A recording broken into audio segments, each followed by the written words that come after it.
우리 이제 예수님의 사역, 예수님께서 우리의 구원을 위해 하신 일들을 우리가 조금 집중해서 보고 있습니다.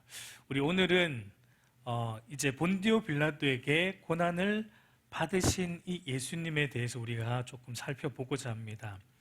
여러분, 예수님의 생애를 한 단어로 설명을 한다면 뭐라고 설명을 할 수 있을까요? 예수님의 생애를 한 단어로 말하자면 고난일 것입니다. 다른 표현도 있겠지만, 고난일 거예요.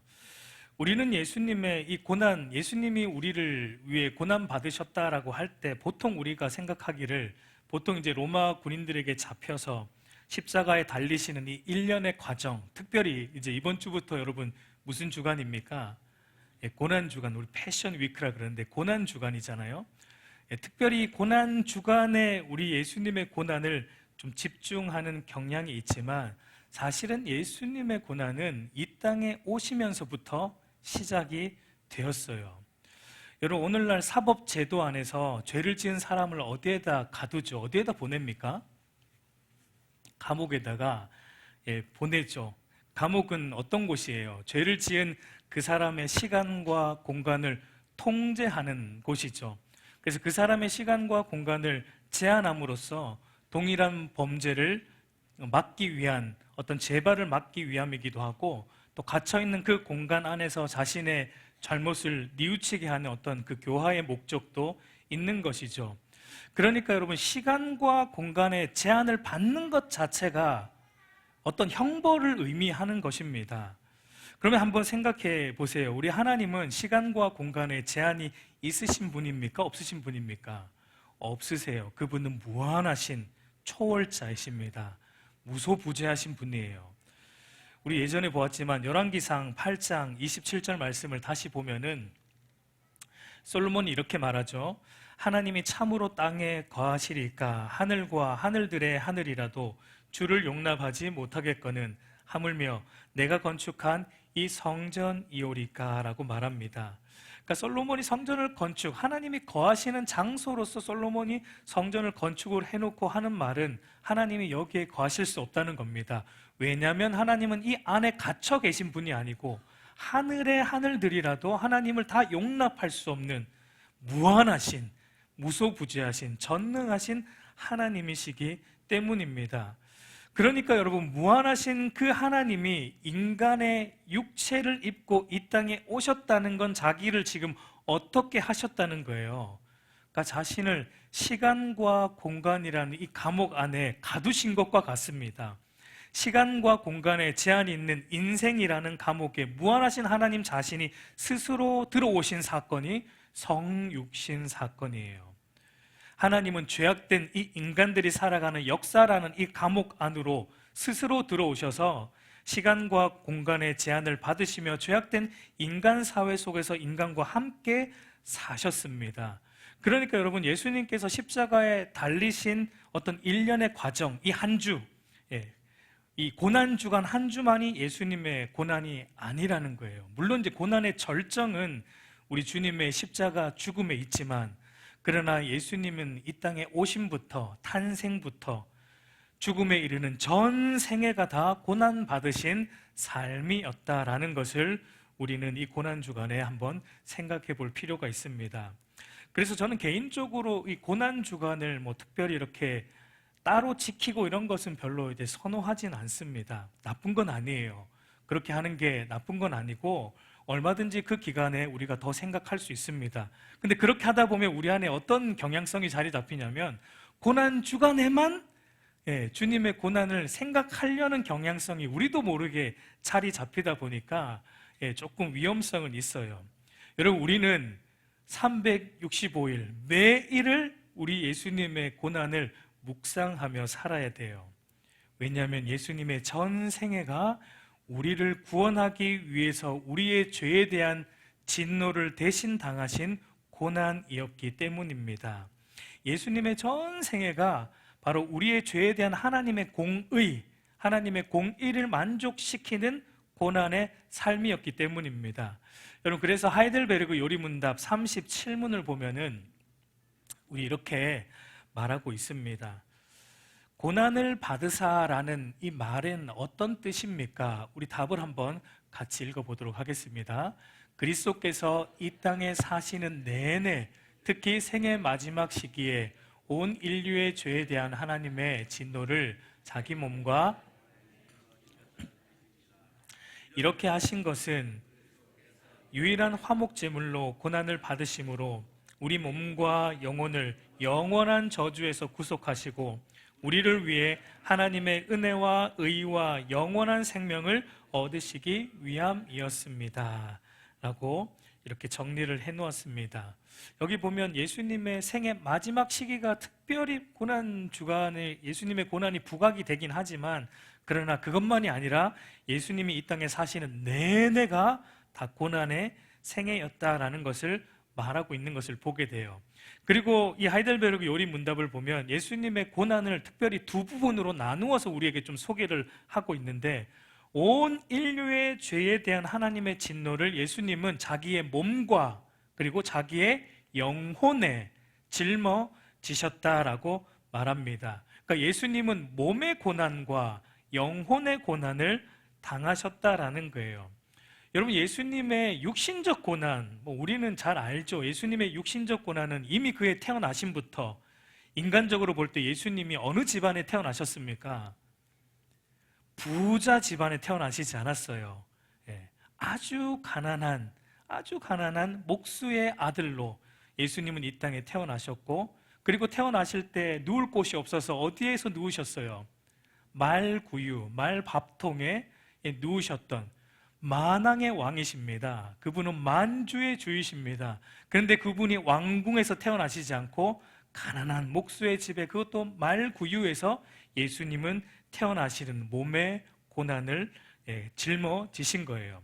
그리고 이 땅을 사시면서 예수님은 인간으로서 굶주리셨고 갈증을 느끼셨고 피로를 못 이겨서 잠을 청하셔야 했던 이런 육체의 몸의 고난을 또 짊어지셨고, 무엇보다 여러분, 예수님의 생애 마지막에 이르러서 자기가 창조한 인간의 손에 채찍질 당하시고 가시관 시움을 당하셨고, 결국은 십자가에 못 박혀 피와 물을 다 쏟아내시는 이 육의 고난을 당하셨어요. 여러분, 그런데 주님은 이런 육의 고난보다는 더 심한 고난이 뭐냐면 예수님의 영혼의 고난이었습니다. 여러분, 만왕의 왕이신 예수님께서 이 땅에 오셨습니다. 누구 땅입니까? 자기 땅에 오신 거예요. 본인이 창조하신 자기 땅에 오셨는데 어떤 일이 있었습니까? 자기 백성들이 알아봤어요? 뭐라고 알아봤어요? 알아보지 못했어요. 왕이신 그분이 오셔서 말씀하시는데 들었어요? 안 들었습니까? 듣지 않았습니다. 여러분, 예를 들어서 우리 아들이 아버지가 집에 있습니다. 집에 있는데 아들이 아버지가 집에 있는데도 못 본 채 하고, 아버지가 무슨 말을 하는데도 아들이 들은 채도 안 하면서 대꾸도 안 하면, 여러분, 이것은 아버지에 대한 굉장한 모독과 같은 거죠. 여러분, 예수님이 이 땅에 오셨는데 바로 그분을 창조한 창조의 아버지이자 그분의 왕이신 분을, 우리는 그분을 알아보지도 못했고 그분을 없는 채 하는 것처럼 했다라는 거예요. 요한복음 1장 11절 말씀, 그래서 사도 요한은 이것을 이렇게 표현을 했죠. 요한복음 1장 11절을 보면 자기 땅에 오매 자기 백성이 영접하지 아니하였으나, 그러니까 예수님은 자신이 창조한 인간으로부터 이렇게 무시를 당하셨고 조롱을 당하셨고 침뱉음 당하시는 모욕을 당하셨습니다. 더구나 그리고 이제 가장 또 가까이에 있던 제자들은 어떻게 했습니까? 제자들 중 한 사람은 예수님을 배신했습니다. 그리고 가장 믿었던 수제자는 어떻게 했습니까? 예수님을 부인했습니다. 십자가에 달리실 때 모든 제자들은 예수님을 외면하고 떠나가셨어요. 여러분, 이것이 바로 예수님에게는 가장 큰 어떤 수모, 영혼의 고난이셨던 거예요. 그리고 무엇보다 예수님의 영혼의 고난의 극치는 언제일까요? 예수님이 십자가에 달리셨을 때 성부 하나님으로부터 외면당하셔야 했던 그 순간, 우리 마가복음 15장 34절을 한번 같이 읽어보도록 하겠습니다. 시작.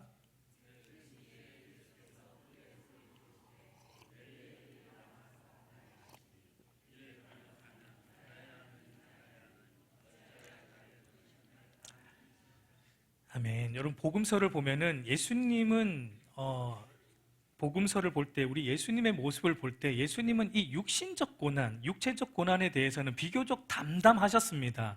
비교적 담담하게 받으시는 걸 볼 수 있는데, 그리고 사실 예수님의 십자가 고난과 죽음을 우리가 객관적으로 좀 생각해 보면은 예수님은 다른 사람들이 당했던 십자가 고난과 죽음에 대해서 비교해 보면 예수님은 조금 고난이 덜 하셨던 것은 사실입니다. 왜냐하면 여러분, 예수님이 십자가에 달리셔서 어떻게 죽으셨습니까? 일찍 죽으셨어요. 예수님은 십자가에 달리셔서 보통 사람들보다 훨씬 일찍 숨을 거두셨습니다. 우리 예수님은 우리 시간으로 보면 오후 3시경에 돌아가셨는데, 그렇다면 실제로 십자가에 달려 계신 시간은 한 3시간에서 4시간 정도밖에 되지 않습니다. 그러니까 보통 사람들보다 빨리 숨을 거두신 거예요. 여러분, 보통 십자가 처형은 벌 받는 사람으로 하여금 빨리 죽지 않고 고통을 느끼면서 천천히 죽게 하는데 십자가 처형의 목적이 있습니다. 왜냐하면 손과 발에 못 박히는 게 치명상은 아닙니다. 그래서 어떤 사람들은 십자가에 달려서도 한 3, 4일 정도까지 살아있는 사람들이 있다고 해요. 그러니까 물과 피를 다 몸에서 빼는 그 기간 동안 천천히 고통당하면서 죽는 것, 그리고 무엇보다 더 참기 힘든 것은 십자가가 굉장히 낮게 달려 있었는데 지나가는 사람들로부터 뺨을 맞고 침뱉음을 당하고 조롱당하고 모욕당하는 그런 것을 그 기간 동안 견뎌내야 했던 그런 고통이 십자가 처형의 끔찍한 면입니다. 그래서 여러분, 빨리 죽이려고 할 때 어떻게 했습니까? 우리 성경에도 나오지만 그 사람을 빨리 죽이려고 할 때 다리를 꺾었다고 합니다. 왜냐하면 십자가에 달려 있으면 이제 시간이 지나면 호흡 곤란이 온다고 해요. 그때마다 숨을 이제 쉬기가 힘든데 그때마다 다리로 힘을 지탱하면서 몸을 들어 올려서 숨을 쉬면서 이제 목숨을 지탱한다고 합니다. 그러니까 그걸 못하게 하려고 다리를 끊는 거예요. 그러면 이제 숨을 못 쉬기 때문에 조금 더 빨리 죽게 된다라고 해요. 그런데 여러분, 우리 예수님은 그럴 필요가 있었습니까? 없었어요. 없었어요. 예수님은 다리를 꺾지 않으셨어요. 왜냐하면 예수님께서 비정상적으로 일찍 죽으셨기 때문입니다. 여러분, 그것은 무엇을 보여주냐면 예수님의 죽음은 비록 인간의 손에 의해서 행하여졌지만 궁극적으로 하나님께서 의도하셨다라는 것을 보여주는 것입니다. 그러니까 육신적으로 보면은 예수님께서 십자가에 당하신 고통은 다른 사람들에 비하면 그리 길지는 않았다는 것. 그런데 여러분, 주님께서 십자가를 앞두고 이런 기도를 하셨습니다. 누가복음 22장 42절 우리 한번 같이 읽어볼까요? 시작. 이르시되 아버지여, 만일 아버지의 뜻이거든 이 잔을 내게서 옮기시옵소서. 그러나 내 원대로 마시옵고 아버지의 원대로 되기를 원하나이다. 여러분, 앞에서 본 대로 예수님의 육신적인 고통과 그 십자가의 죽음은 다른 사람들보다는 비교적 덜 하였음에도 불구하고 예수님은 그 십자가 죽음을 앞두고 마치 십자가를 피하고자 하는 기도를 하셨습니다. 왜 이런 기도를 하셨을까요? 예수님은 이 땅에 이미 성육신 하신 것은 죽으러 오신 거예요. 오늘 우리가 찬양했지만 그가 이 땅에 오신 이유는 우리를 위해 자신의 생명을 내놓으시기 오신 것입니다. 그럼에도 왜 이제 와서 어떤 면에서 이 잔을 옮겨달라고 기도하고 계신 것입니까? 여러분, 이것은 육신적인 고통 때문이 아니었습니다. 우리는 너무 이제 감상적으로 예수님의 고난하면 육신적으로 우리 주님 얼마나 가시관과 못 박힌 그 아픔 얼마나 아프셨을까라에 조금 치중하는 경향이 있죠. 그래서 고난 주간만 되면 여러분, 우리가 떠오르는 영화가 있어요. 무슨 영화이죠? 그 멜 깁슨이 만든 영화 있잖아요.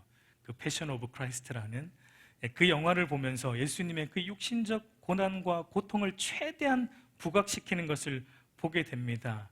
근데 여러분, 과연 우리가 예수님의 고난의 의미를 제대로 안다면 우리가 그런 영화를 좀 볼 수 있을까? 저는 좀 그런 생각을 해봐요.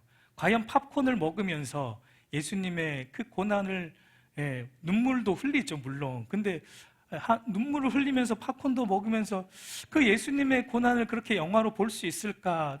조금 그런 생각도 좀 해봅니다. 물론 지금은 이제 영화관에서 안 하지만 집에서 여러분 소파에 앉아서 예수님의 그 고난에 대한 영화를 집에서 감상을 하는 것조차도 과연 그게 가능할까? 저는 사실은 이게 불가능하다라고 생각을 합니다. 그러니까 여러분, 예수님의 고난의 진정한 의미는 육신적인 고통이 있지 않습니다. 예수님의 고난의 진정한 의미는 우리의 죄에 대한 하나님의 그 진노의 무게를 우리 주님이 감당하셨다라는 것에 있어요. 여러분, 하나님께서 말씀 한마디로 천지를 창조하셨는데 죄는 그렇게 용서 못해요. 말씀 한마디로 내가 용서해줄게 그러고 용서를 못하십니다. 왜냐하면 하나님은 여러분 거룩하신 분이십니다. 죄를 참아 볼 수 없는 분이에요. 죄에 대해서는 마땅히 진노하시는 거룩과 공의의 하나님이시기 때문입니다. 그래서 죄가 용서되기 위해서는 죄에 대한 하나님의 공의, 죄에 대한 하나님의 형벌입니다. 그 형벌이 충분히 만족이 될 때만 죄가 용서가 되는 겁니다. 여러분, 예수님의 고난은 거기에 있습니다. 의미는 예수님의 고난은 우리의 죄에 대한 하나님의 공의, 하나님의 그 엄청난 형벌을 우리를 대신하여 예수님이 감당하셨다라는 것에 있어요. 그래서 여러분, 예수님의 이 고난, 육신적 고난보다 예수님이 더 견딜 수 없었던 것이 바로 그 죄의 무게를 감당하는 궁극적인 그 하나님의 진노의 정점, 십자가에서 하나님으로부터 자신이 버림을 당하셔야 했던 것, 십자가에서 떨어질 수 없는 삼위일체 하나님이신데 영원 전부터 하나님의 사랑을 받으시는 아들 예수님이신데 잠시이지만 십자가에서 성부 하나님으로부터 버림을 받아야 하는 그 영혼의 고통, 그래서 예수님이 이 잔을 옮길 수만 있다면 옮겨달라는 게 그런 의미예요. 육신적인 고통 때문에 이거 못 견딜 것 같아서 옮겨달라는 것이 아니라 그 하나님으로부터 떨어져야만 하는 그 영혼의 고통, 이 잔을 옮길 수만 있다면 옮겨달라는 그런 기도를 우리 예수님께서 하셨던 거예요. 여러분, 이것은 누구의 죄 때문입니까? 예수님의 죄가 아니라 예수님의 이름처럼 자기 백성들을 그들의 죄에서 구원하시고자 하셨던 그들의, 우리의 이 죄의 잔을 대신 받으신 것입니다. 오늘 우리가 읽은 이사야 53장을 다시 우리가 보면은 이렇게 말하죠. 그는 실로 우리의 질고를 지고 우리의 슬픔을 당하셨거늘 우리는 생각하기를 그는 징벌을 받아 하나님께 맞으며 고난을 당한다 하였노라. 그가 찔림은 우리의 허물 때문이요 그가 상함은 우리의 죄악 때문이라. 그가 징계를 받음으로 우리는 평화를 누리고 그가 채찍에 맞음으로 우리는 나음을 받았도다 라고 말하고 있는 것을 보게 됩니다. 그러니까 여러분, 하이델베르그 요리문답 37문에서 말하고 있듯이 예수님의 이 고난의 진정한 의미는 우리의 몸과, 그러니까 예수님이 몸과 영혼의 고난을 당하셨는데, 그러니까 우리의 몸과 영혼의 영원한 저주로부터 구원하여 주시기 위해, 하나님의 은혜와 의와 영원한 생명을 주시기 위해 예수님 자신이 우리가 받아야 할 하나님의 그 죄에 대한 하나님의 진노의 잔을 우리 예수님이 대신 고난 받으셨다라는 것, 그것이 여러분 우리가 고난 주간을 보내면서 우리가 묵상해야 되고 또 생각해야 될 고난의 의미입니다. 여러분, 이것을 생각하면 우리는 죄에 대한 다른 시각을 가지게 돼요. 우리가 아무 생각 없이 어쩌면 우리가 짓고 살아가는 그 죄의 무게가 다르게 보여야 하는 것입니다. 우리의 죄 때문에 주님이 그런 고난을 당하셨습니다. 그러면 우리가 하루하루 살아갈 때 우리 앞에 놓여있는 이 죄의 문제를 우리는 민감하게 반응해야 되고, 하나님 앞에 죄와 피 흘리기까지 싸우는 삶의 자리를 우리는 고난주간에 그저 고난을 묵상해서는 안 돼요. 그 고난의 의미가 우리의 죄로 인한 고난이기 때문에 우리는 그 고난주간에 우리가 더 애써야 하는 것은 바로 죄로부터 벗어나고자, 이 죄로와 피 흘리기까지 싸우고자 여전히 우리 안에 남아있는 이 수많은 죄악들을 끊어내고자 하는 우리 안에서의 몸부림이 있어야 한다라는 거예요. 그리고 이 사도신경은 예수님의 고난을 다룰 때 특별히 본디오 빌라도에게 고난을 받으사라는 이 말로 고백을 하고 있습니다. 본디오 빌라도에게 고난을 받으사. 여러분, 빌라도는 당시 로마 정부로부터 유대 총독으로 임명받은 이 정부 그 관료였죠. 역사적으로는 주 26년부터 36년까지 10년 동안 유대 총독으로 있었다고 합니다. 여러분, 본디오 빌라도는 아마 자신은 알지 못했겠지만 빌라도 역시 하나님께서 국가에 세우신 하나님의 사역자로서 빌라도가 어떤 일을 하고 있었습니다. 그래서 여러분, 빌라도가 예수님을 신문할 때 내가 너를 놓아줄 권한이 있다라는 말을 했을 때 우리 예수님은 이런 말씀을 하셨어요. 요한복음 19장 11절을 보면은 예수께서 대답하시되 위에서 주지 아니하셨더라면 나를 해할 권한이 없었으리니 그러므로 나를 내게 넘겨준 자의 죄는 더 크다 하시니라 라고 말합니다. 이 빌라도에게 주어진 권력이 하나님께서 주신 것임을 말하면서 지금 빌라도는 하나님의 사역자로서 무언가 일을 지금 하고 있다라는 거예요. 여러분, 빌라도는 두 가지 아주 큰 일을 했습니다. 첫 번째는 공적으로 예수님께서는 죄가 없다라는 것을 증명해 주셨고, 그리고 다른 하나는 그럼에도 공적으로 예수님의 사형을 집행했어요. 불의한 재판을 했다라는 거예요. 요한복음 18장 38절을 보면 빌라도가 이르되 진리가 무엇이냐 하더라. 이 말을 하고 다시 유대인들에게 나가서 이르되 나는 그에게 아무 죄도 찾지 못하였노라. 여러분, 당시 빌라도는 예수님에게 죄가 없다라는 판결을 내렸습니다. 근데 왜 이것이 중요합니까? 왜 중요할까요? 여러분, 구약에서 이스라엘 백성들이 하나님 앞에 서기 위해서는 동물 제사가 필요했었죠.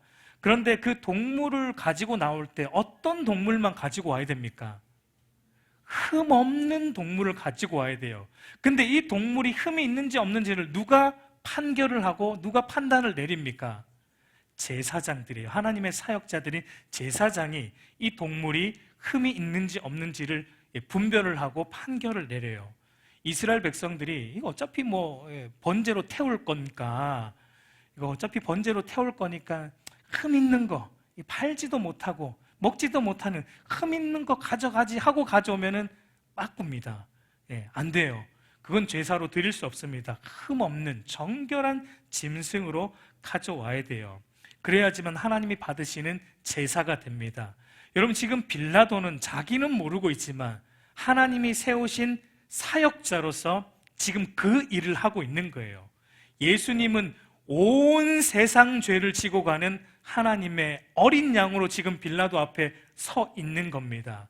지금 빌라도는 그 예수님에게 뭘 판결을 내리고 있습니까? 흠 없는 제물이다. 예수님은 흠 없는, 죄가 없는, 흠 없는 하나님 앞에서의 완벽한 화목 제물 되신다라는 것을 국가 관료였던 빌라도가 공적으로, 공적 재판장에서 공적으로 예수님의 흠 없음, 흠 없는 어린 양 되심에 대한 확증을 해주고 있었다라는 거예요. 여러분, 우리가 복음서를 읽다 보면 빌라도는 어떤 면에서 예수님의 무죄하심을 알고 또 예수님을 풀어주고자 했던 사람처럼 보여요. 요한복음 19장 12절도 보면은 이렇게 말하죠.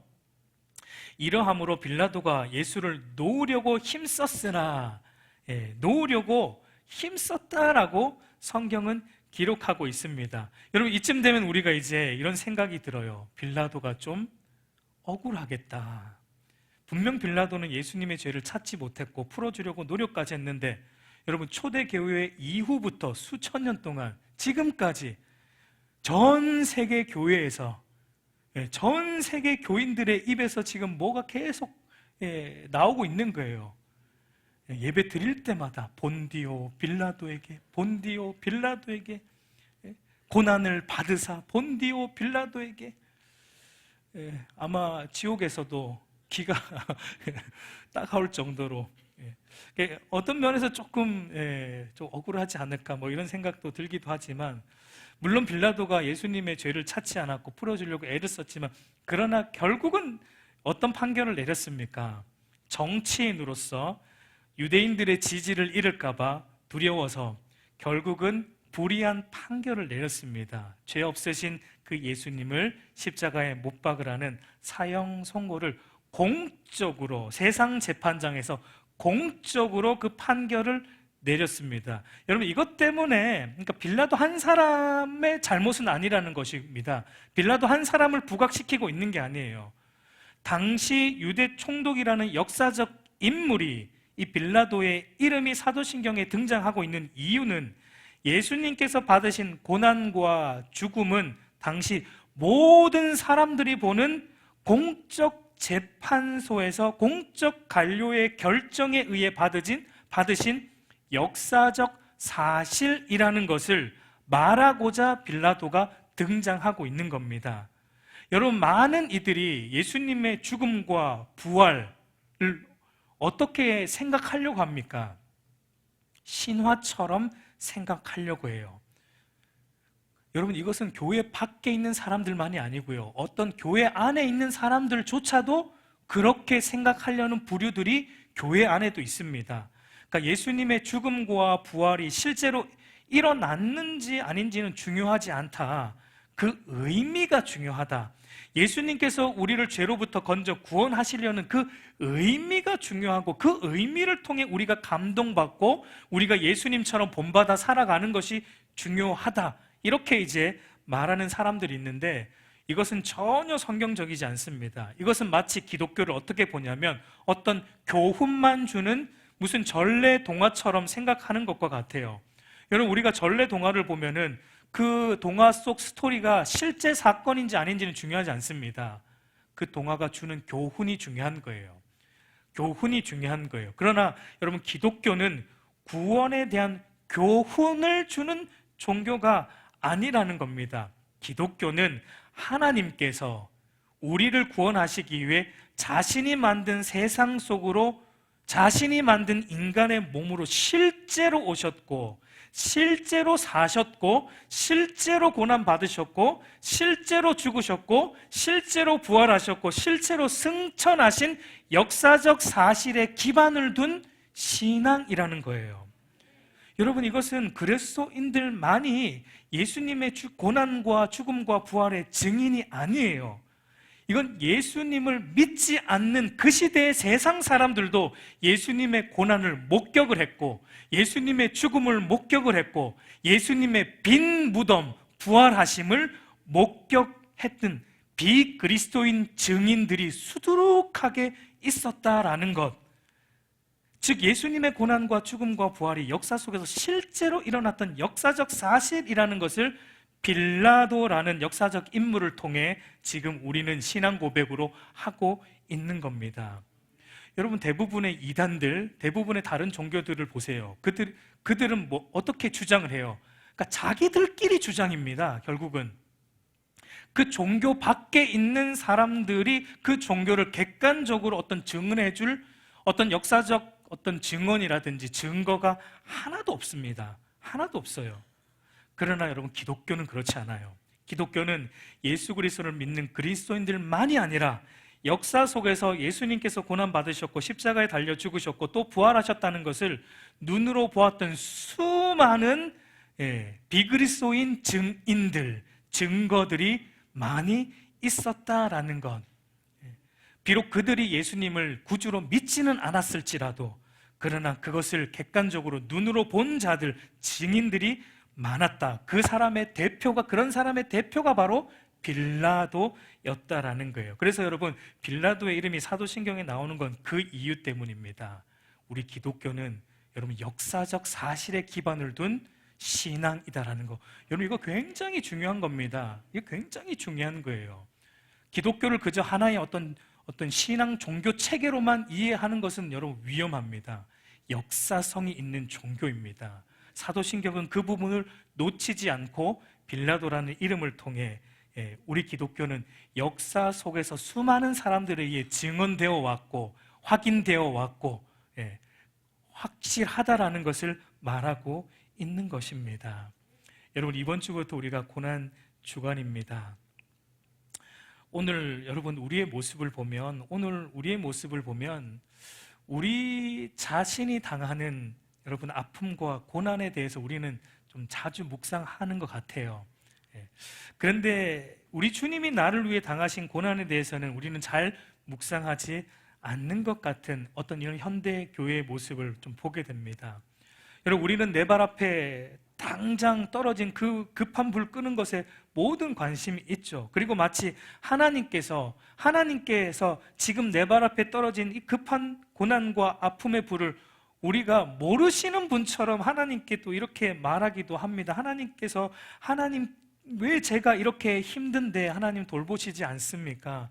제가 이런 고난 중에 있는 거 하나님 도대체 아시기나 한 것입니까? 라고 우리는 종종 토로하곤 해요. 그러나 여러분, 우리 하나님이 모르십니까? 아시죠. 우리가 주기도문 통해서 이미 다 배웠지만 하나님이 다 아세요. 다 들으십니다. 우리의 신음소리, 우리의 아픔의 소리를 하나님 다 들으시고 돌보십니다. 그런데 순서는 있다는 겁니다. 우리의 고난과 우리의 아픔을 묵상하고 토로하기 이전에 우리는 하나님께서 우리를 구원하시기 위해 당신의 유일한 아들에게 쏟아부으신 그 진노의 잔, 아들 예수님이 받으신 고난의 잔을 우리가 여러분 깊이 묵상해야 합니다. 그러면 여러분, 그때 우리 마음 가운데 하나님이 주시는 말씀이 있어요. 로마서 8장 32절 말씀이 우리의 심령 속에 떠오를 것입니다. 우리 한번 같이 읽어볼까요? 자기 아들을 아끼지 아니하시고 우리 모든 사람을 위하여 내주시니가 어찌 그 아들과 함께 모든 것을 우리에게 주시지 아니하겠느냐라고 말씀하세요. 여러분, 우리를 구원하시기 위해 자신의 전부인 아들을 아끼지 않고 다 내어주신 분이 우리가 붙들고 있고 믿고 있는 우리 아버지 하나님이십니다. 여러분, 그분이 아들과 함께 모든 것을 우리에게 주신다고 말합니다. 여러분, 이 순서를 우리가 뒤집지 않으셨으면 좋겠어요. 왜 중요합니까? 우리 앞에 닥친 고난과 아픔만 묵상하면 우리는 더 고난스러워집니다. 여러분, 사실은 더 고난스러워지고 더 아플 것이기 때문입니다.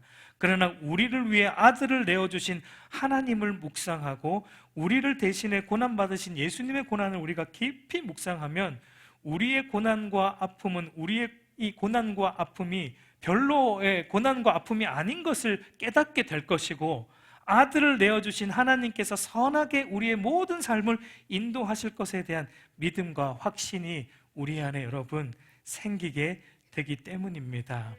우리 사랑하는 성도 여러분, 이제 말씀을 맺겠습니다. 여러분, 하나님은 모든 만물을 창조하시고 모든 만물을 단순히 말씀으로 이렇게 하라 저렇게 하라라고 멀리서 지휘하고 계신 그런 분이 절대 아니세요. 그런 분이 절대 아닙니다. 오히려 우리 하나님은 어떻게 하셨어요? 친히 죄로 인해 상한 이 세상 안으로 뛰어들어 오신 분이에요. 여러분, 다른 종교는 이게 없단 말이에요. 다른 종교는 전부 위에서 이렇게 하라는 거예요. 너희가 오면은 내가 뭐 해준다는 거예요. 그러나 우리 기독교는 그렇지 않은 거예요. 우리 하나님이 우리 안으로 들어오신 겁니다. 이 역사 속으로 뛰어 들어오신 거예요. 그분이 그럴 필요가 없었다고요. 그 자체가 고난이라고요. 그러니까 고난 안으로 자기의 몸을 던져 넣으신 겁니다. 우리는 고난 안으로 우리의 몸을 던져 넣습니까? 절대 안 하려고 하죠. 우리는 예수님 때문에 조금 고난 당하는 것도 우리는 사실은, 물론 저도 그렇지만 사실은 우리는 피하려고 하지 않습니까? 근데 그분은 그렇지 않았다는 거예요. 그분은 자기 몸을 고난 속으로 던져 넣으셨어요. 그분이 왜 우리의 고난을 모르십니까? 그분이 왜 우리의 아픔을 모르십니까? 친히 고난의 모든 우리가 받아야 될 고난 다 짊어지신 분이십니다. 여러분, 그분은요 우리의 고난보다 앞서 고난 받으신 분이에요. 우리의 고난, 지금 고난 중에 여러분 있습니까? 그분은 우리의 고난에 앞서 가고 계신 분이에요. 그리고 어떻게 하십니까? 멀리 서서 받지? 이게 아니에요. 그분이 우리가 받아야 될 고난을 대신 받으며 앞서 가시면서 길을 만들고 계세요. 그리고 우리 보고 그 길로 오라는 겁니다. 그게 우리가 믿는 하나님이시고 우리 구주 예수 그리스도이십니다. 여러분, 한 주간 그분을 깊이 묵상하는 한 주가 되었으면 좋겠습니다. 그래서 우리가 이 한 주간 우리가 고난 주간이기 때문에 너무 고난 하면서 또 이렇게 할 필요는 없습니다. 예, 그분이 다 짊어지셨기 때문에 우리는 기쁨이고, 우리에게는 자유를 주셨고, 우리에게는 생명을 주셨습니다. 그러니까 여러분, 우리가 주님을 따라가세요. 우리의 앞서 가시는 그분을 따라서 우리도 죄를 버리고, 죄를 위해 죽으신 그분 따라서 우리의 죄를 버리고 그분과 함께 한 주간도 동행하는 그 놀라운 축복된 은혜가 있기를 우리 주님의 이름으로 축복합니다.